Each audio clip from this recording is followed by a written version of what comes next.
Imagine isto. Você está em um salão de baile com 500 das pessoas mais poderosas de Boston, assistindo ao seu ex-marido anunciar o noivado com uma herdeira bilionária, enquanto a mãe dele conta a todos que, depois de 15 anos, finalmente estão corrigindo um erro de linhagem, ou seja, você. Como você se sentiria? 5 meses atrás, meu marido, Marcus Morrison, CEO de um império de 500 milhões de dólares, me entregou os papéis do divórcio com um sorriso. Sua família passou 15 anos me chamando de interesseira, apesar do meu diploma de direito de Harvard. Agora ele estava livre para se casar com Victoria Ashford, alguém digna do nome Morrison. Assinei aqueles papéis sem derramar uma única lágrima. Porque enquanto Marcus comemorava com champanhe no Ritz-Carlton, eu estava me reunindo com uma enfermeira de 72 anos no Maine que detinha a chave para destruir tudo aquilo em que os Morrisons haviam construído seu orgulho. Meu nome é Delilah Dixon. Tenho 42 anos e está a história de como um simples teste de DNA transferiu um império de 500 milhões de dólares para a mulher que foi descartada como lixo há 45 anos. Se você está assistindo a este vídeo, inscreva-se no canal e me diga de onde você está assistindo. Durante 15 anos, eu existi como um fantasma na mansão Morrison. Todas as quintas-feiras à noite, a família se reunia para o jantar tradicional na propriedade de Beacon Hill, um ritual tão sagrado quanto a missa de domingo para Eleanor Morrison, minha sogra e a matriarca de pulso firme do império familiar. Lembro-me de um jantar em particular, 3 meses antes de Marcus pedir o divórcio. Eleanor estava apresentando o convidado especial da noite a todos na mesa. Esta é Victoria Ashford, filha do nosso parceiro bancário mais valioso, anunciou ela, colocando a mão carinhosamente no ombro de Victoria. MBA em Harvard, o vice-presidente mais jovem da Ashford International, e de uma linhagem tão refinada. Quando chegou a minha vez, sentada na outra ponta da mesa como sempre, a voz de Eleanor mudou. Ah, e essa é Delilah, a esposa de Marcus. A pausa antes de a esposa pairou no ar como um mau cheiro. Ela foi educada demais para mencionar isso diretamente. Victoria estava sentada à direita de Eleanor, o lugar de honra. Sentei-me entre o contador da família e o sobrinho adolescente de Marcus, que passou o jantar inteiro no celular. Quando os funcionários trouxeram os pratos, Eleanor fez questão de mencionar que o chefe da família de Victoria havia se formado na Le Cordon Bleu. Então ela olhou para mim. Delilah, querida, talvez você pudesse ajudar os funcionários a servir a sobremesa. Você é tão boa com coisas práticas. O silêncio tomou conta da sala. Marcus nem sequer desviou o olhar da conversa que tinha com Victoria sobre o Ashford Yacht Club. Eu fiquei de pé, sorri e ajudei a servir o creme brulee para pessoas que não faziam contato visual comigo. Naquela noite, enquanto dirigíamos para casa em silêncio, eu soube que algo havia mudado. Marcus parou de fingir que me defendia. Eu me tornará invisível no meu próprio casamento, um mero figurante à espera de ser substituído. O segundo sinal surgiu 2 semanas depois, na sala de reuniões da Morrison Holdings. Passei 3 meses elaborando o acordo de fusão com o Hartley Group, um negócio no valor de 50 milhões de dólares que expandiria a atuação da Morrison para 3 novos estados. Cada cláusula, cada disposição, cada detalhe foi meticulosamente revisado e negociado. Eu trabalhava 18 horas por dia, perdi a peça de teatro da Emma na escola e cancelei meu próprio jantar de aniversário para conseguir terminar. Na manhã do anúncio, Marcus compareceu perante o conselho de administração, segurando o contrato encadernado em couro que eu havia preparado. Senhoras e senhores, disse ele, com a voz repleta de orgulho. Tenho o prazer de anunciar que, após meses de negociações, concretizamos a fusão com a Hartley. Nenhuma única menção ao meu nome. Nenhum único reconhecimento pelo meu trabalho. David Morrison, irmão mais novo de Marcus e diretor financeiro da empresa, chegou a rir. Ele se inclinou para o membro do conselho ao lado dele, em voz alta o suficiente para que eu ouvisse do meu lugar no canto do fundo. Afinal, a esposa de Marcus é boa em alguma coisa. Ela sabe a hora de ficar calada. Sentei-me ali, com as mãos cruzadas no colo, observando meu marido levar o crédito pelas minhas noites em claro. Os membros do conselho o parabenizaram. Eles apertaram a mão dele. Eles elogiaram sua perspicácia nos negócios. E Marcus, ele se deleitava com tudo aquilo, sem nunca sequer olhar na minha direção. Mais tarde, em seu escritório, perguntei-lhe por que ele não mencionou minha contribuição. Ele olhou para mim como se eu fosse uma criança perguntando por que o céu era azul. Uma esposa Morrison sabe qual é o seu lugar, atrás do marido, nunca ao lado dele. Era assim que minha mãe fazia. É assim que se faz. Naquela tarde, fiz meu primeiro telefonema para um advogado especializado em divórcio. Não para apresentar queixa, mas para entender minhas opções. Algo estava para acontecer. Eu podia sentir. A situação ficou cristalina no dia em que Marcos finalmente pediu o divórcio. Estávamos em seu escritório, o mesmo cômodo onde ele havia me pedido em casamento 16 anos antes.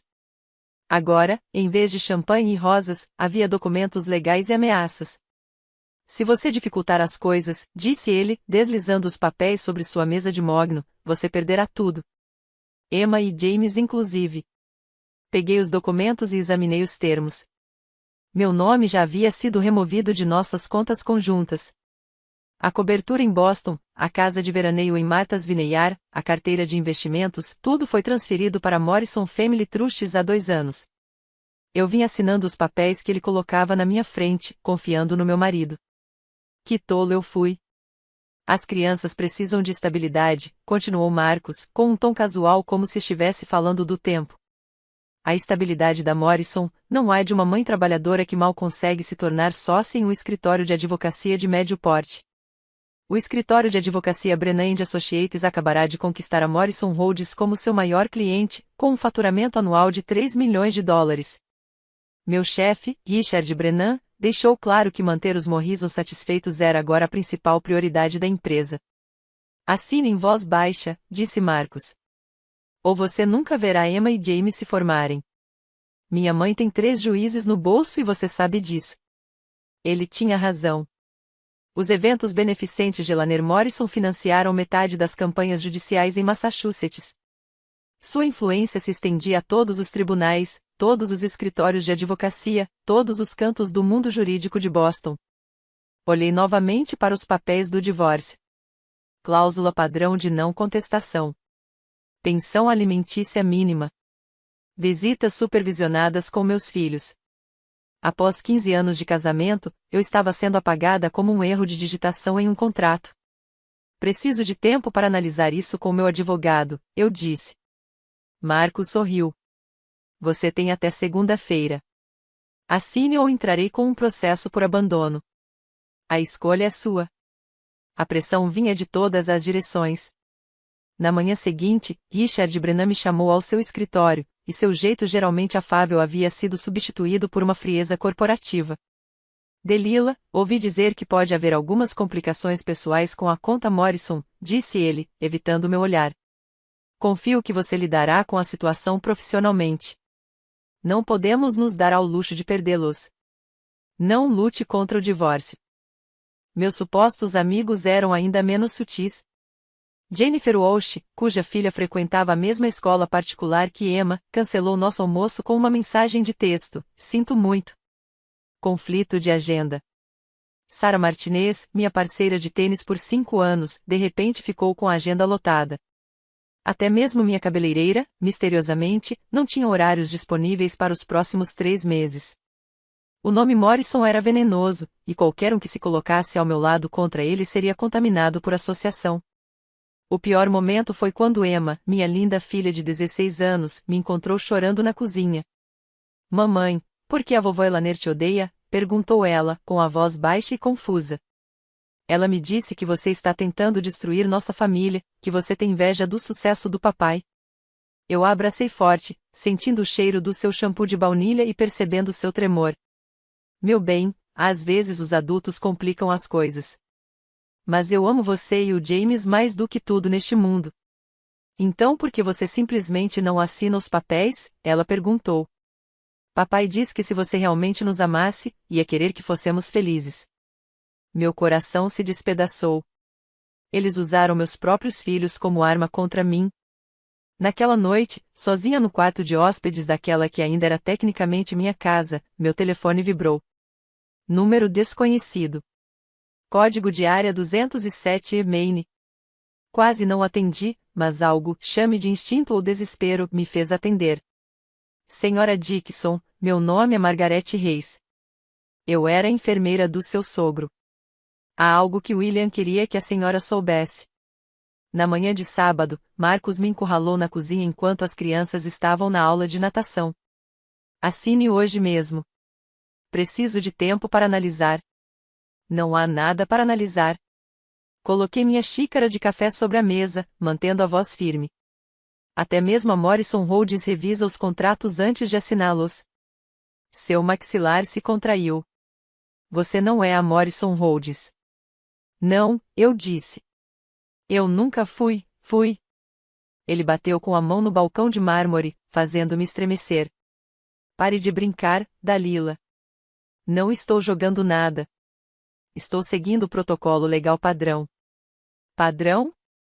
Ele riu, com uma risada ácida e amarga. Você acha que está em posição de exigir que algo seja padrão? Acho que tenho o direito de ler o que estou assinando. Intitulado? Ele se aproximou. Seu perfume, Tom Ford. Eu o havia comprado para ele no Natal passado. De repente, sufocante. Você viveu às custas do dinheiro de Morrison durante 15 anos. Isso acaba agora. Dinheiro da Morrison que eu ajudei a ganhar. Aquela fusão com a Hartley. Meu trabalho. Seu trabalho? O rosto dele ficou vermelho. Você fez o que qualquer assistente jurídico poderia fazer. Então, da próxima vez, contrate um assistente jurídico. Não haverá uma próxima vez. Sua voz baixou. Perigoso. Assine os papéis ou eu garanto que você nunca mais exercerá advocacia em Boston. Nossos olhares se encontraram. Isso é uma ameaça? É uma promessa. Minha mãe é dona desta cidade. Sua mãe? Peguei minha xícara de café novamente, surpresa por minhas mãos não estarem tremendo. Seu pai teria lidado com isso de forma diferente. Algo passou rapidamente pelo seu rosto, dor, raiva, antes que sua expressão se endurecesse. Meu pai morreu, e ele sempre dizia que você não era realmente um de nós. A campainha tocou antes que eu pudesse responder. Marcos franziu a testa. Não estávamos esperando ninguém. Caminhei até a porta, com Marcos me seguindo. Pelo olho mágico, vi um entregador da FedEx. O pacote estava endereçado a mim, vindo do Maine. Na tarde de segunda-feira, Marcos me deu um ultimato: assinar até às 17 horas ou enfrentar seus advogados. Às 14 horas, eu estava sentado na sala de conferências da Brennan Associates, com os papéis do divórcio espalhados à minha frente, quando ela entrou. Victoria Shore, terno Chanel, sapatos Louis Vuitton e um anel de noivado de diamantes que refletia a luz como um pequeno sol. Pelo menos 3 quilates. Eu queria conhecer a mulher que está impedindo o progresso de Marcos, disse ela, sentando-se na cadeira à minha frente sem ser convidada. Acho que você está na sala errada, eu disse, mantendo a voz profissional. Esta é uma reunião privada. Ah, eu sei exatamente onde estou. Ela sorriu, com as facetas perfeitas brilhando. Marcos me pediu para dar uma passada aqui. Certifique-se de estar sendo razoável. Que gesto atencioso da parte dele. Ela se inclinou para a frente, e seu perfume, algo francês e caro, preencheu o espaço entre nós. Sabe, na verdade, sinto pena de você. Deve ser exaustivo fingir pertencer a um mundo que nunca foi seu. Qual é o propósito desta visita? A questão é que Marcos e eu vamos nos casar na Catedral de São Patrício na próxima primavera. O governador oficiará a cerimônia. As famílias Ashford e Morrison finalmente se unirão. Ela examinou sua manicure. Era o que deveria ter acontecido há 15 anos antes da pequena rebelião de Marcos. A rebelião dele? Casar com alguém de posição inferior à dele. Nossos olhares se encontraram, frios e calculistas. Mas não se preocupe, enviaremos um convite. Entrada para funcionários, claro. Eu fiquei de pé, juntando os papéis. Acho que terminamos por aqui. Assine os papéis, Dalila. Pegue o dinheiro e desapareça. É mais do que alguém como você merece. Ao sair, seu salto prendeu no tapete. Ela tropeçou levemente, mas o suficiente para quebrar aquela compostura impecável. Cuidado, eu disse. Nem mesmo os Louboutins conseguem evitar todas as quedas.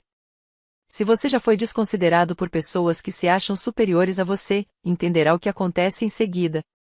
Antes de prosseguirmos, clique no botão de inscrição e ative o sino de notificações. Tenho curiosidade, você já guardou algum segredo que poderia destruir alguém que te subestimou? Conte-me nos comentários abaixo. Agora, vamos ver o que aconteceu quando recebi aquela ligação misteriosa do Maine. O pacote vindo do Maine continha uma única chave e o endereço de um cofre no Boston Private Bank. O bilhete anexado, escrito com caligrafia trêmula, dizia simplesmente: William queria que você tivesse isto quando chegasse a hora certa. M. Reis. Liguei para o número que havia aparecido no meu telefone 3 dias antes. Senhora Dickinson, respondeu Margaret Reis ao primeiro toque, com voz suave, porém clara. Estava esperando sua ligação. Quem é você? Fui enfermeira particular de William Morrison Sr. durante seus últimos 5 anos de vida, mas o conheci há muito mais tempo do que isso. Uma pausa. 45 anos, para ser exato. Minha mente estava a mil. William havia morrido 3 anos atrás. Por que a enfermeira dele estava entrando em contato comigo agora? Há algo que William deixou para você, continuou ela. Algo que lhe disse que só você teria coragem de usar corretamente. Ele me fez prometer que eu esperaria exatamente 3 anos após a morte dele e então lhe enviaria. Por que eu? Por que não Marcus ou Elaner? Uma risada suave e triste. Porque você é o único Morrison que não é realmente o Morrison. William disse que isso faria toda a diferença. Eu não entendo. O cofre contém uma carta. Essa carta explicará tudo. Mas, Senhora Dickinson, uma vez que a senhora abra esse cofre, não haverá volta. William garantiu isso. O que você quer dizer? Quero dizer, essa carta está em posse de Jonathan Whitman, da Whitman & Associates, há 20 anos. Ela foi autenticada, testemunhada e selada pelo Tribunal do Condado de Suffolk. Tudo o que está lá dentro tem validade legal. Minhas mãos tremeram levemente. Por que você está me dizendo isso? Porque William disse que você seria o único Morrison que faria a coisa certa, mesmo que isso lhe custasse tudo. A linha ficou em silêncio por um instante. O banco fecha às 5, disse Margaret. O mesmo prazo dos seus papéis de divórcio. Que coincidência interessante, não é? Às 15h47, eu estava no cofre do Boston Private Bank. O cofre se abriu diante de mim. Dentro havia 3 itens. Um envelope lacrado com a inscrição Última Vontade e Testamento, William Morrison, Sr., suplementar. Um diário de couro. E uma pasta de papel pardo contendo o que pareciam ser registros médicos. Meu celular vibrou. Marcos, falta 1 hora. Não seja idiota. Primeiro, abri o diário. A caligrafia familiar de William preenchia as páginas. Datas que remontavam a 1979. 15 de março de 1979. Meu filho nasceu hoje. Não o filho que Eleanor alegará ser, mas meu filho de verdade. Margaret concordou com o que precisa ser feito. Que Deus me perdoe. Prendi a respiração. Dei um salto mortal para frente. 1º de junho de 1979. Eleanor ficou com o bebê como planejado. Marcos jamais saberá da existência de Margaret. Os papéis da adoção estão lacrados. Eleanor finalmente está feliz. Mas o que eu fiz? Os registros médicos confirmaram. Certidão de nascimento, Menino Reis, 15 de março de 1979. Mãe, Margaret Reis. Pai, William Morrison. Outro documento. Documentos de adoção, 1º de junho de 1979. Eleanor e William Morrison adotaram Marcus Reis, que passou a se chamar Marcus Morrison. O envelope lacrado permaneceu. Nele, um bilhete, para ser aberto somente na presença de Jonathan Whitman. Liguei para o número que estava no cartão de visitas de Whitman, também dentro da caixa. Senhora Dickinson, ele respondeu imediatamente, como se já esperasse minha ligação. Estou esperando por este telefonema há 20 anos. Você conhecia William? Eu redigi o testamento verdadeiro dele. Aquele que Eleanor nem sabe que existe. Você pode estar no meu escritório em 30 minutos? Olhei para o meu celular. 16h15:45 para o prazo final de Marcos. Sr. Whitman, o que consta neste testamento? A verdade, Sra. Dixon. E a verdade sempre encontra um jeito de vir à tona. Sempre. O escritório de Jonathan Whitman ocupava o último andar de um prédio com vista para o porto de Boston. O próprio homem era exatamente o que se esperaria de alguém que guardara um segredo por 20 anos, cabelos grisalhos, olhar penetrante e totalmente indiferente ao nome Morrison. William veio até mim em 2001, disse ele, rompendo o lacre do envelope com precisão prática. Ele sabia que estava morrendo, câncer de pâncreas. Talvez lhe restassem 3 anos de vida e uma vida inteira de arrependimento. Observei enquanto ele desdobrava os documentos. Por que ele simplesmente não disse a verdade naquela época? Eleanor. A essa altura, ela controlava tudo. Se soubesse sobre Margaret, sobre a verdadeira origem de Marcos, teria destruído os dois. William foi um covarde em vida, mas tentou ser corajoso na morte. O testamento era abrangente, testemunhado por 3 pessoas diferentes, autenticado pelo Estado, registrado em cartório e mantido em sigilo no tribunal, inabalável. Após a dissolução do casamento de Marcus Morrison, Leo Whitman, 60% das ações da Morrison Holdings serão transferidas para a mãe biológica de Marcus, Margaret Reis, ou para seu representante designado. Eu o encarei. Dissolução do casamento. Ele sabia que Marcus iria se divorciar de mim. William conhecia seu filho, conhecia a influência de Eleanor. Ele disse que Marcus acabaria repetindo os erros do pai, escolhendo o status em vez da essência. Quando isso acontecesse, ele queria alguém forte o suficiente para corrigir as coisas. Mas por que Margaret? Por que agora? Whitman tirou um DVD do bolso. William gravou isso um mês antes de morrer. Ele queria ter certeza de que não havia dúvidas sobre suas intenções. Na tela, William Morrison Sr., magro devido ao câncer, mas com um olhar lúcido, falava diretamente para a câmera. Eu, William Morrison Sr., estando em pleno gozo das minhas faculdades mentais, confirmo que Marcus Morrison é filho biológico de Margaret Reis, nascido em 15 de março de 1979. A adoção foi arranjada para proteger meu casamento e a Morrison Holdings. Meu maior arrependimento. Minha maior vergonha. 3 dias após a finalização do divórcio, a Morrison Holdings realizou sua assembleia trimestral de acionistas. 200 das pessoas mais influentes de Boston se reuniram no salão de conferências da Morrison Towers. Eu não tinha convite, mas fui mesmo assim. A segurança me parou na entrada.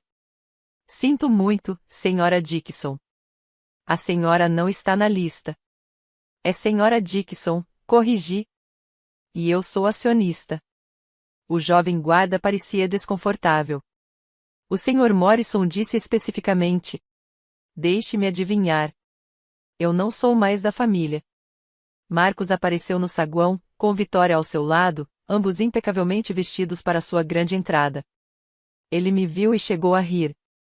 Segurança, por favor, acompanhe minha ex-esposa até a saída.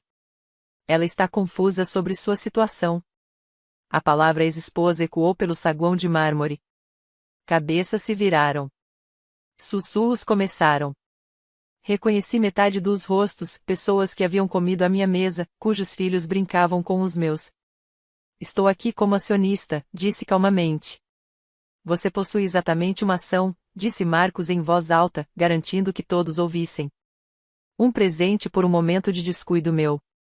Segurança. David Morrison saiu do elevador com um sorriso irônico. Marcos, estamos prestes a anunciar Vitória como nossa nova consultora de desenvolvimento estratégico. Não devemos deixar o conselho esperando. O sorriso de Vitória era radiante. Não se preocupe, Delila. Tenho certeza de que você poderá assistir à transmissão ao vivo. Afinal, a Morrison Holdings acredita na transparência. Eles passaram por mim rapidamente e entraram no salão de conferências, as portas se fechando firmemente atrás deles. A segurança me conduziu até a saída, com mãos gentis, porém firmes. Lá fora, parada na calçada onde antes eu tinha uma vaga de estacionamento reservada, peguei meu celular e liguei para Margaret. Eles simplesmente me trancaram para fora, eu disse. Ótimo, ela respondeu. Agora eles nunca nos verão chegar. Na manhã seguinte, Eleanor Morrison realizou uma coletiva de imprensa no Four Seasons. O tema: a Morrison Holdings retornou aos valores tradicionais. Todos os principais veículos de comunicação de Boston estavam presentes. Eu assistia tudo pelo meu laptop, no meu novo apartamento de um quarto em Cambridge, enquanto meus filhos estavam na cobertura do pai durante a semana de custódia dele. A família Morrison sempre representou excelência, integridade e tradição, anunciou Eleanor à imprensa reunida. Após um breve período de adaptação, temos o prazer de anunciar que a Morrison Holdings está retornando aos seus princípios fundamentais. Um repórter perguntou: isso tem alguma relação com o recente divórcio de Marcus Morrison? O sorriso de Eleanor era afiado como uma navalha. Digamos apenas que às vezes leva 15 anos para corrigir um erro, mas o sangue Morrison volta a correr puro. A câmera fez um movimento panorâmico para mostrar Marcus e Victoria juntos, como em uma capa de revista. Victoria falou em seguida, com uma voz que transmitia uma confiança impecável. A parceria entre a Morrison Holdings e o Assured Banking criará oportunidades sem precedentes. É isso que acontece quando as famílias certas finalmente se unem. Meu celular vibrou com mensagens de ex-amigos, todas variações de sinto muito e que humilhação. Nenhum ofereceu ajuda de verdade. Emma me ligou chorando. Mãe, as crianças da escola estão dizendo que você nunca foi boa o suficiente para o papai, que você o prendeu. Isso é verdade? Não, meu bem. Não é verdade. Então por que todo mundo está dizendo isso? Eu não tinha uma boa resposta. Ainda não. Naquela tarde, sentei-me com Margaret em sua modesta casa de campo no Maine, examinando documentos ocultos ao longo de 45 anos, certidões de nascimento, testes de DNA que William havia encomendado secretamente, fotos de Margaret segurando o bebê Marcus antes de Eleanor levá-lo. Chegou a hora, eu disse, olhando para aquela mulher gentil que havia perdido tudo por orgulho dos Morrison. Margaret assentiu com a cabeça.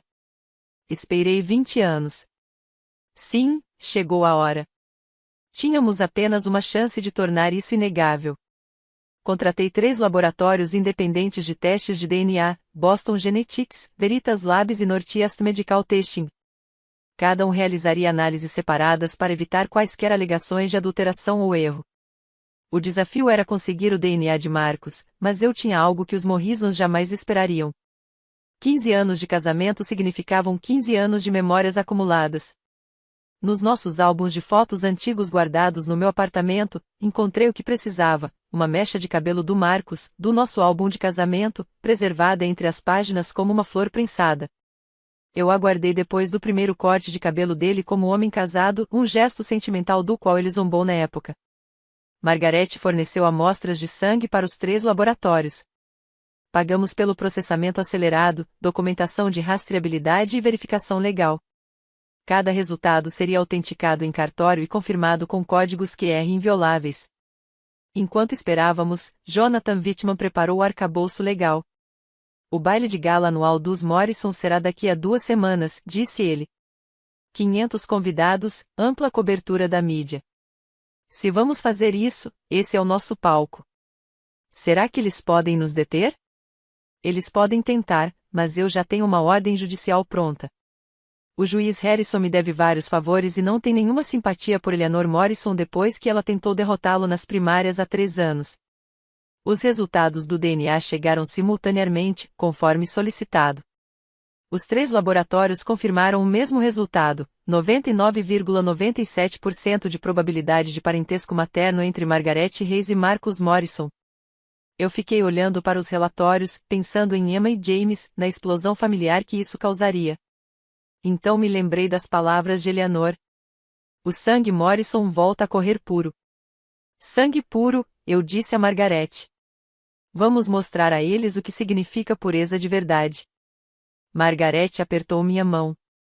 Eu não quero o dinheiro deles, Delilah. Eu só quero que meu filho saiba a verdade. O baile anual da Morrison estava prestes a se tornar o mais memorável da história da empresa. O baile de gala no Four Seasons Boston foi o evento social do ano. 15 de novembro, 19 horas em ponto. 500 convidados, incluindo senadores, juízes, CEOs de empresas da Fortune 500 e todos os principais veículos de comunicação da Nova Inglaterra. O tema: Legado de excelência. Cheguei às 7h45, depois que Marcos já havia começado seu discurso. Margarete estava ao meu lado, vestindo um simples vestido azul marinho, com a aparência de uma avó respeitável. Jonathan Whitman estava do outro lado dela, com a pasta na mão. A segurança agiu imediatamente para nos interceptar na entrada do salão de baile. Desculpe, seu nome não está na lista de convidados, disse o chefe de segurança, embora seus olhos demonstrassem que ele me reconheceu. Whitman deu um passo à frente, apresentando um documento. Ordem judicial do juiz Harrison. A senhora Reis tem assuntos legais com o conselho de Morrison que devem ser tratados esta noite. O chefe de segurança leu o documento, empalidecendo com o rosto. Falou em seu fone de ouvido e deu um passo para o lado. Por favor, prossiga. O salão de baile era espetacular, lustres de cristal, tudo com detalhes em ouro. Um palco onde Marcos estava no pódio, Vitória ao seu lado em um vestido carmesim que provavelmente custava mais do que o carro da maioria das pessoas. E assim, esta noite, dizia Marcos, celebramos não apenas o sucesso da Morrison Holdings, mas também a linhagem que o tornou possível. O legado Morrison não se resume a dinheiro ou poder. Trata-se de tradição. Trata-se de manter os padrões que nos diferenciam dos demais. Eleanor sentou-se à mesa principal, acenando com a cabeça em sinal de aprovação. A plateia, a elite de Boston, aplaudiu educadamente. Caminhamos pelo corredor central. Cabeças se viraram. Sussurros percorreram a multidão como o vento entre o trigo. Alguém engasgou. Celulares apareceram, gravando. Marcos me viu primeiro. Sua fala parou abruptamente. Então ele viu Margarete, e algo passou rapidamente por seu rosto, confusão, reconhecimento. Segurança, gritou ele. Mas Whitman já estava impedindo o cumprimento da ordem judicial. Senhor Morrison, temos obrigações legais relacionadas ao espólio de William Morrison Sr. Os sussurros se transformaram em murmúrios. Eleanor permaneceu de pé, com o rosto gélido como mármore. Este é um evento privado. Você sairá imediatamente. Na verdade, eu disse, com a minha voz ecoar pelo microfone sem fios que tinha prendido. Este é o local perfeito. Afinal, estamos a celebrar a linhagem Morrison. O público deve saber exatamente de quem é o sangue que corre nestas veias. Subi ao palco, meus saltos tilintando contra o piso polido. As telas atrás de Marcos, que exibiam as cotações das ações da Morrison Holdings, mudaram repentinamente. Os resultados do teste de DNA apareceram, ampliados para que todos os 500 convidados pudessem ver. Antes de brindar ao sangue Morrison, eu disse, tirando o microfone da mão congelada de Marcos, você deveria saber de quem é esse sangue de verdade. O salão de baile ficou em silêncio. Podia-se ouvir o gelo assentar nos baldes de champanhe. Senhoras e senhores, permitam-me apresentar Margarete Reis. Fiz um gesto indicando onde Margarete estava, com uma postura digna, apesar das centenas de olhares voltados para ela. Em 15 de março de 1979, ela deu à luz um filho. Esse filho está diante de vocês agora como Marcus Morrison. A voz de Eleanor cortou o silêncio como uma lâmina. Isso é calúnia. Segurança. Removam-nos imediatamente. 3 laboratórios independentes, continuei, apontando para as telas. Boston Genetics, Veritus Labs, Northeast Medical Testing, todos confirmaram com 99,97% de certeza. Marcus Morrison é filho biológico de Margarete Reis e William Morrison Sr. As telas mudaram novamente, mostrando a certidão de nascimento. Menino Reis, 15 de março de 1979. Mãe, Margarete Reis. Pai, William Morrison, Sr. Marcos encarava as telas, o rosto empalidecendo. Isso é impossível. Seu pai teve um caso, eu disse, com a voz firme e clara. Eleanor não podia ter filhos, então eles fizeram um acordo. Margarete entregaria o bebê. Eleanor o criaria como se fosse seu, e o nome Morrison continuaria. Vitória se afastou de Marcos, levando a mão à boca. O anel de noivado refletiu a luz enquanto ela se movia. Isso não é possível, disse Marcos, sem muita convicção. Minha mãe é a mulher que te criou. Sim, Margaret falou pela primeira vez, com uma voz suave, mas firme. Mas eu te dei à luz. Eu te segurei por exatamente 3 horas antes de Eleanor te levar embora. Seu pai me pagou $50.000 para eu desaparecer. A multidão explodiu em aplausos. Flashes de câmeras dispararam. Repórteres avançaram. Alguém gritou: "Isso é real?" Eleanor permaneceu completamente imóvel, o rosto uma máscara, mas seu silêncio dizia tudo. Você sabia, sussurrou Marcus, encarando Eleanor. Você sabia e nunca me contou. É claro que eu sabia, disse Eleanor finalmente, com a voz gélida. Eu fiz de você um Morrison. Sem mim, você não seria nada além de um bastardo. Jonathan Whitman subiu ao palco, sua presença atraindo imediatamente a atenção. O advogado veterano havia processado senadores e defendido bilionários. Quando ele falava, as pessoas ouviam. Eu represento o espólio de William Morrison, pai, anunciou ele, retirando documentos de sua pasta. 20 anos atrás, William me procurou com um testamento complementar. Este testamento foi lacrado pelo Tribunal do Condado de Suffolk para ser aberto somente após a dissolução do casamento de seu filho. Ele ergueu o documento, seus selos oficiais eram visíveis mesmo do fundo do salão de baile. Eu, William Morrison, Sr., estando em pleno gozo das minhas faculdades mentais, por meio deste instrumento, lego 60% das minhas ações na Morrison Holdings a Margaret Reis, a mãe biológica do meu filho Marcus. A sala explodiu em alvoroço. Os membros do conselho se levantaram num pulo. Os investidores sacaram os telefones, ligando freneticamente para as corretoras. Eleanor agarrou a mesa com força, os nós dos dedos brancos. Isto é uma fraude, ela gritou. O testamento de William deixou tudo para Marcus e para mim. A vontade popular se fez presente, concordou Whitman. Mas isto a supera. E há mais. As telas agora exibiam um vídeo. William Morrison, pai, claramente em fase terminal, mas inegavelmente lúcido, falava diretamente para a câmera. Meu nome é William Morrison Sr. Esta é a minha confissão. Marcus não é filho biológico de Eleanor. Ele é filho de Margaret Reis, nascido em 15 de março de 1979. Fui um covarde que escolheu a minha empresa em vez da verdade. Se Eleanor sabia da paternidade de Marcus e deliberadamente escondeu isso dele, ela perde o cargo de presidente. A expressão impassível de Eleanor finalmente se desfez. Você não pode provar que eu sabia. Whitman apresentou outro documento. Sua assinatura nos papéis de adoção.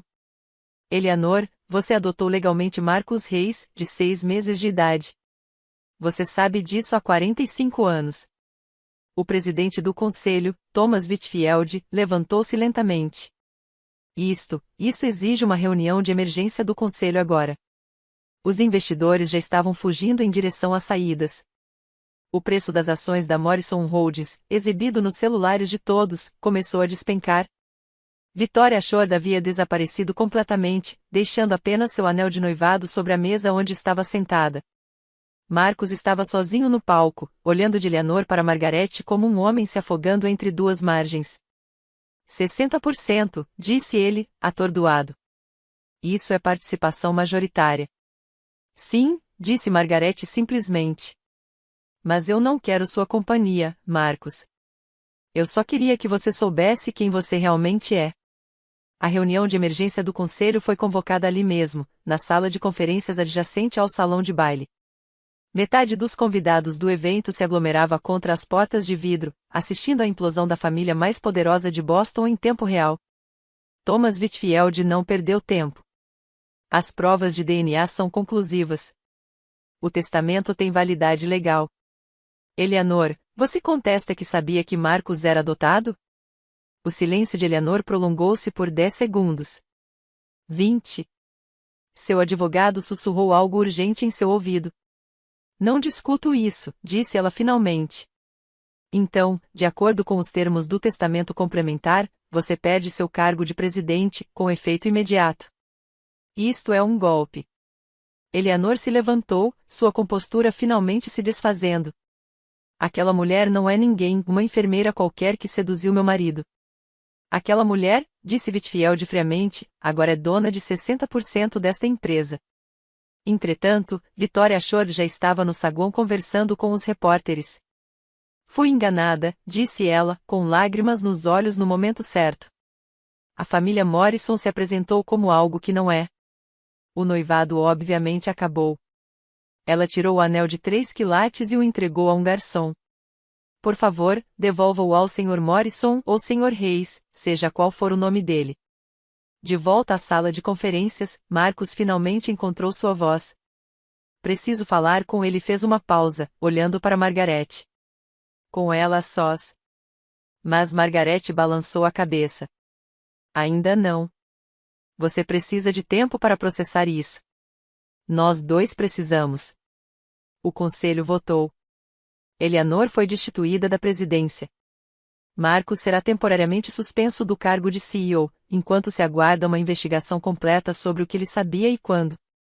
David Morrison, que até então permanecerá em silêncio, riu amargamente. Durante 15 anos, tratamos Delilah como lixo porque ela não era pura o suficiente. No fim das contas, o único Morrison puro era o velho, e ele também era um mentiroso. Às 22 horas, as ações da Morrison Holdings haviam caído 18% no pregão estendido. Marcus encurralou Margaret no corredor do hotel, com o rosto expressando uma mistura de desespero e fúria. Permaneci por perto, pronto para intervir. Você está mentindo, disse ele, com a voz embargada. Isso é um plano que Delilah arquitetou para se vingar. Margaret enfiou a mão na bolsa e tirou um pequeno álbum de fotos. Suas mãos tremeram enquanto o abria. Essas fotos são das 3 horas em que te segurei antes da chegada de Eleanor. As fotos estavam desbotadas, mas nítidas, uma jovem Margaret em uma cama de hospital segurando um recém-nascido. O bebê tinha uma marca de nascença característica no ombro esquerdo, a mesma marca de nascença que Marcus sempre afirmara ser uma característica da família Morrison. Seu pai me visitava todo ano no seu aniversário, continuou Margaret em voz baixa. Nunca ficava muito tempo, só queria saber se você estava bem e feliz. Ele trazia fotos. Tenho fotos suas de 39 anos que o William me deu. Marcus encarava as fotos, seu mundo desmoronando. Por que você não lutou por mim? Eu tinha 22 anos. Sem dinheiro, sem família. Seu pai me deu uma escolha, entregar você para adoção e você teria tudo, ou ficar com você e nós dois não teríamos nada. Eu escolhi o seu futuro. Você escolheu o dinheiro, cuspiu Marcus. Não, disse Margaret com firmeza. Eleanor escolheu o dinheiro. Seu pai escolheu o dinheiro. Eu escolhi te dar oportunidades que eu nunca poderia te proporcionar, mas nunca deixei de ser sua mãe. Marcus se virou para Eleanor, que observava da porta. Você sabia disso todos esses anos, falando sobre sangue puro, sobre legado familiar. Você sabia. Eleanor ergueu o queixo. Eu fiz de você quem você é. Sem mim, você não seria ninguém. Sem você, disse Marcus lentamente, eu saberia quem sou. Ele se afastou das duas mulheres, passou por mim sem me lançar um olhar, e saiu para a noite de Boston, o herdeiro do Império Morrison descobrindo que não herdava nada além de mentiras. A reunião de emergência do conselho foi retomada à meia-noite. O centro de negócios do hotel havia sido transformado em um tribunal corporativo improvisado, com a presença de membros do conselho, advogados e investidores-chave. Thomas Whitfield pediu ordem. Precisamos de decisões imediatas para evitar um colapso total das ações quando os mercados abrirem. Os estatutos da empresa eram claros. Com 60% de participação, Margaret Reis detinha o controle acionário. Mas ela se levantou e surpreendeu a todos. Não quero administrar a Morrison Holdings, disse ela simplesmente. Sou uma enfermeira aposentada de 72 anos, mas também não permitirei que ela continue sob a liderança de pessoas que construíram seu império em mentiras. Ela olhou diretamente para mim. Estou nomeando Delilah Dixon como minha representante legal para administrar minhas ações. Ela conhece esta empresa melhor do que ninguém, tendo intermediado metade de seus negócios recentes enquanto era tratada como mera figura decorativa. Os membros da diretoria trocaram olhares. Whitfield pigarreou. Senhorita Dixon, aceitaria essa responsabilidade? Eu fiquei de pé, sentindo o peso de 500 olhares sobre mim. Aceito sob 3 condições. Primeiro, Eleanor Morrison se afasta permanentemente de todos os cargos. Segundo, Marcus Morrison tira uma licença de 6 meses para definir seu papel sem a influência de sua mãe. Terceiro, implementamos uma revisão completa de diversidade e inclusão nas práticas da empresa. Isso é ridículo, protestou Eleanor. Na verdade, você não pode. Whitfield interrompeu. Ela pode. A senhora Reis é dona de 60%. Ela pode fazer o que quiser. A votação foi unânime. Até mesmo os aliados de Eleanor a abandonaram. Em menos de uma hora, uma nova liderança foi estabelecida. Eu atuaria como consultor jurídico interino, com direito a voto em nome de Margaret. Um CEO externo seria contratado. A dinastia Morrison, como Boston a conhecia, havia chegado ao fim. Enquanto assinávamos os papéis, Eleanor sibilou para mim: você destruiu tudo. Não, respondi calmamente. Já revelei tudo. Há uma diferença. Pela manhã, a história estava por toda parte. O Wall Street Journal publicou a manchete: Império Morrison construído sobre mentiras, teste de DNA revela décadas de engano. O Boston Globe foi menos sutil: a nobreza dá errado, a dinastia Morrison entra em colapso. As ações da Morrison Holdings abriram em queda de 30%. 3 grandes clientes rescindiram seus contratos antes do meio-dia. O acordo bancário com a Ashford, avaliado em 100 milhões de dólares, foi oficialmente encerrado com uma declaração sucinta sobre valores incompatíveis. Victoria Ashford concedeu uma entrevista exclusiva à revista Boston Magazine. Sinto-me enganada e manipulada, disse ela, interpretando perfeitamente o papel de vítima. A família Morrison se apresentou como algo que não era. Sou grata por ter descoberto a verdade antes de cometer um erro terrível. As consequências sociais foram igualmente rápidas. O Union Club revogou a filiação de Eleanor, alegando a conduta imprópria. O baile de gala beneficente anual da Fundação Morrison foi cancelado quando todos os principais patrocinadores desistiram. O banco reservado da família na Igreja da Trindade ficou repentinamente vago. Meu celular vibrou com mensagens de pessoas com quem não falava há meses. Antigos amigos de repente se lembraram do meu número.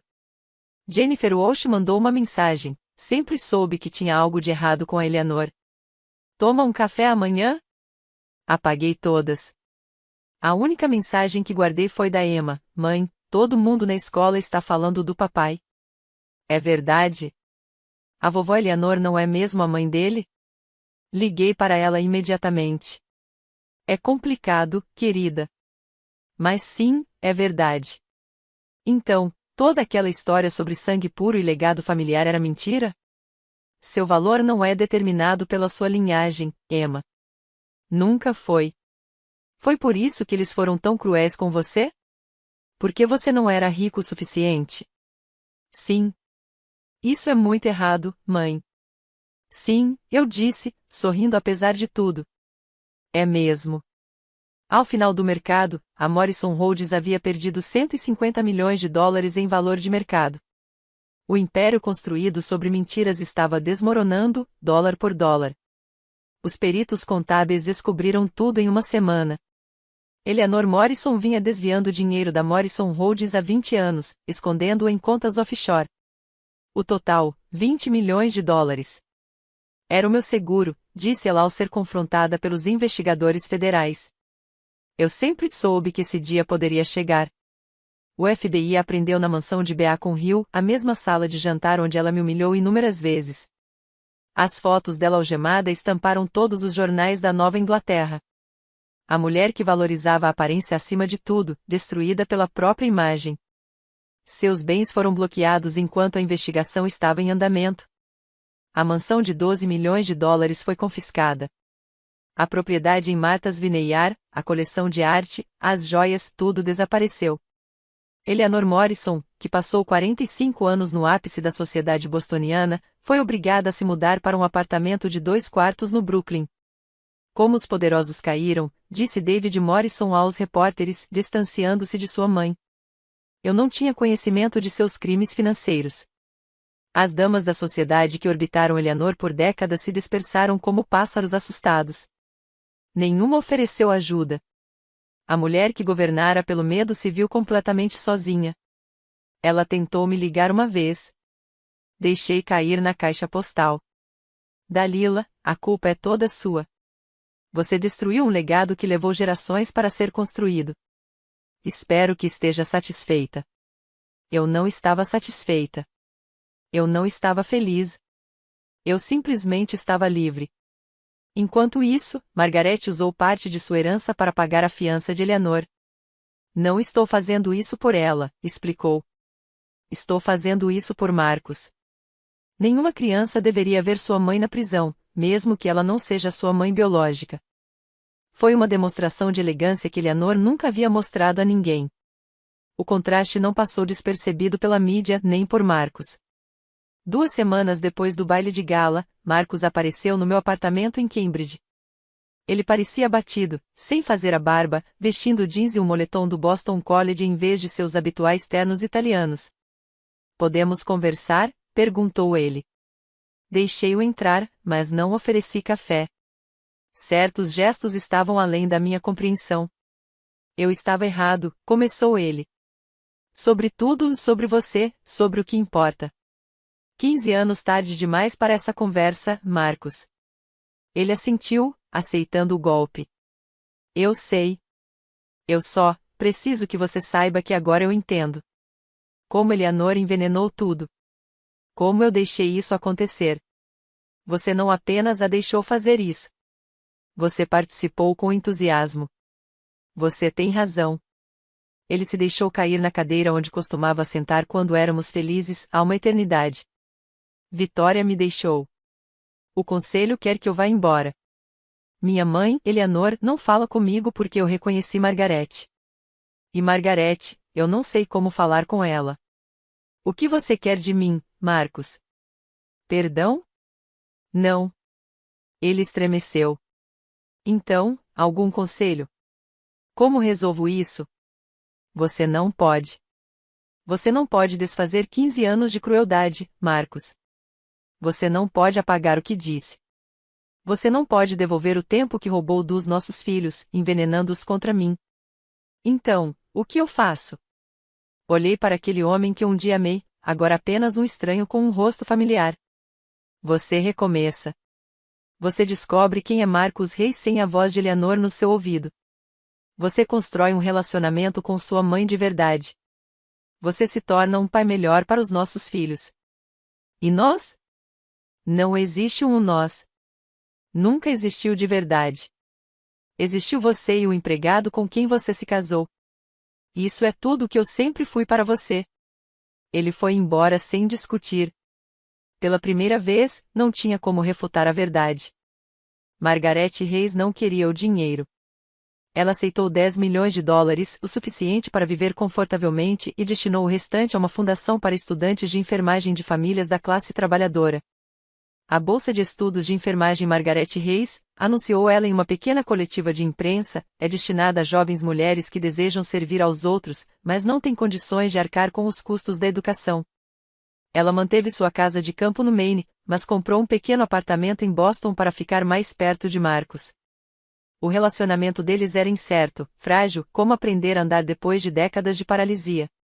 "Ele vem jantar aos domingos", ela me contou enquanto tomávamos chá. Não falamos sobre Eleanor. Falamos sobre a infância dele, as coisas que ele amava antes que ela o ensinasse a odiar. Ele está se lembrando de quem era antes de aprender a ser cruel. Emma e James conheceram sua avó biológica em uma tarde chuvosa de quinta-feira. Emma, sempre direta, perguntou: "Por que você não lutou pelo nosso pai?" A resposta de Margaret foi simples e honesta: "Porque eu era jovem, assustada e estava sozinha. Mas nunca deixei de amá-lo." Amar nem sempre significa se apegar. Às vezes, significa deixar ir. James, meu filho sensível de 13 anos, a abraçou. "Você não está sozinha agora, vovó Meg." O nome pegou.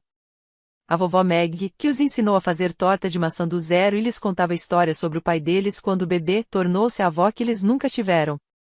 Eleanor lhes dava críticas e expectativas. Margaret lhes dava carinho e aceitação. Durante uma dessas visitas, Marcus observava da porta, com lágrimas no rosto. "Ela é tudo que Eleanor não era", disse-lhe baixinho. Ela é tudo aquilo que Eleanor não a deixava ser, corrigi. A verdade, como sempre, fez toda a diferença. O acordo de custódia precisava ser renegociado. Eu estava sentada em frente a Marcos no escritório do mediador, com nossos advogados nos flanqueando como se fossemos 2 livros. Quero ter o mesmo tempo com nossos filhos, disse Marcos. Então, mereça. Primeiro, 6 meses de visitas supervisionadas. Prove que você consegue ser pai sem a influência de Eleanor. Isso é cruel. Essas são as consequências. Você deixou sua mãe influenciar nossos filhos contra mim. Emma me perguntou se eu aprendi para casar comigo. James se perguntou se eu era mesmo uma interesseira. Você fez isso. A mediadora, ela própria avó, não escondeu sua desaprovação em relação a Marcos. O acordo final refletiu isso, visitas supervisionadas por 3 meses, com aumentos graduais subsequentes com base no nível de conforto das crianças. E mais uma coisa, acrescentei. Nada de apresentar parceiros românticos até que as crianças estejam prontas. Elas já tiveram mudanças drásticas o suficiente. Marcos concordou com tudo. Ele não tinha mais nenhuma margem de manobra. Após a reunião, ele ficou parado no estacionamento. Dalila, existe alguma chance de nós? Não. Você não me deixou terminar. Não preciso. A resposta é não. Não há reconciliação. Não há amizade além da criação compartilhada dos filhos. Não há fingir que os últimos 15 anos não aconteceram. Eu mudei. Talvez. Mas eu também mudei. Não sou mais a mulher que aceita migalhas e chama isso de banquete. Não estou mais disposta a me diminuir para caber em espaços pequenos demais para o meu espírito. Eu te amei um dia. Não, Marcos. Você adorava ter alguém para desprezar. Isso não é amor. Isso é posse. Fui embora, deixando-o parado no estacionamento, enfrentando as próprias consequências. Meu telefone tocou. Era um potencial cliente querendo representação legal para lidar com uma situação familiar tóxica. Dixon & Associates, respondi. Como posso ajudá-lo a recuperar seu poder? A Dixon & Associates abriu as portas 6 meses após o colapso da Morrison. Eu usei o dinheiro do meu acordo, não o da Margaret, para alugar um escritório em um prédio com vista para o Rio Charles. Não era o endereço mais chique, mas era meu. O escritório era especializado naquilo que eu conhecia melhor, direito de família, com foco em abuso financeiro e disputas de herança. Mulheres que haviam sido excluídas dos negócios familiares. Crianças lesadas em suas heranças legítimas. Cônjuges cujas contribuições permaneceram invisíveis até que o divórcio revelasse a verdade.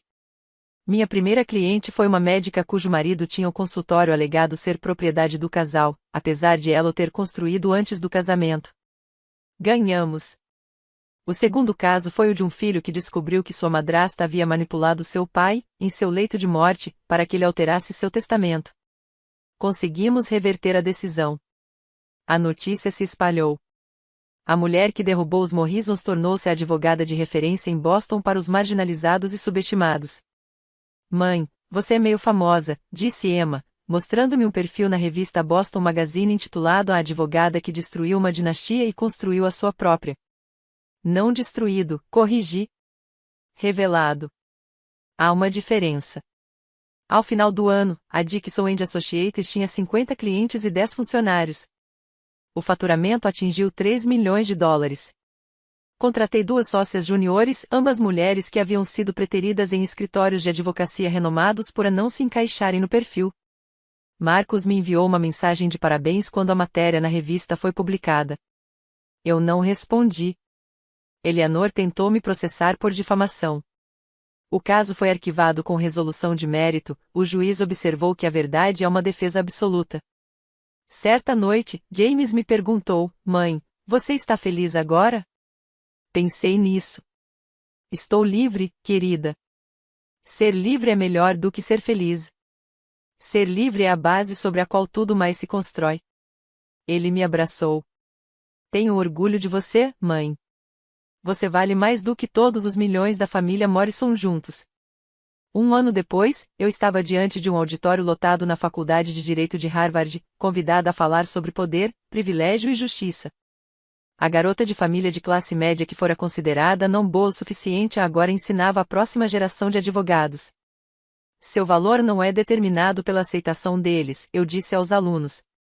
A família Morrison tinha tudo: dinheiro, status, poder, mas construíram tudo isso sobre mentiras. Quando a verdade veio à tona, tudo desmoronou. Porque eis o que o privilégio não quer que você saiba: a autenticidade é o único poder verdadeiro. Na plateia, avistei Margaret sorrindo orgulhosamente. Ao lado dela, surpreendentemente, estava Marcus, mudado, humilde, mas presente. Nossos filhos estavam sentados entre eles. Emma irá para a faculdade no ano que vem. James está se saindo muito bem no ensino médio. A Morrison Holdings se recuperou sob nova direção. O preço das ações se estabilizou após um ano de reformas. Eleanor Morrison se declarou culpada de peculato, recebendo 5 anos de liberdade condicional e serviço comunitário. Agora ela vive tranquilamente, seu império de discernimento reduzido a um apartamento de um quarto e terapia determinada pelo tribunal. Após meu discurso, uma jovem se aproximou de mim. Senhora Dixon, minha família diz que estou traindo-os ao me recusar a trabalhar nos negócios da família. Eles dizem que eu lhes devo um favor. Você não lhes deve nada, eu disse firmemente. Família não é uma dívida a ser paga. É uma escolha a ser feita. Escolha a si mesmo. Margaret e eu jantamos juntas naquela noite, duas mulheres que haviam sido subestimadas, mas que agora detinham o poder. William ficaria orgulhoso, disse ela. William era um covarde, respondi suavemente. Mas sua covardia nos ensinou a ter coragem. Fizemos um brinde com um vinho que custou menos do que o champanhe habitual de Eleanor, mas que tinha o sabor de algo inestimável, a liberdade. O nome Morrison ainda existia, mas seu significado havia mudado. Não se tratava mais de sangue ou linhagem. Tratava-se da verdade que nos liberta. Se você se identificou com essa história, compartilhe com alguém que precisa se lembrar do seu valor. Não se esqueça de se inscrever para mais histórias de justiça e verdade. Gostaria muito de saber sua opinião. Você já enfrentou alguém que te subestimou? Deixe um comentário abaixo. E lembre-se, seu valor não diminui com base na incapacidade de alguém de enxergar o seu valor.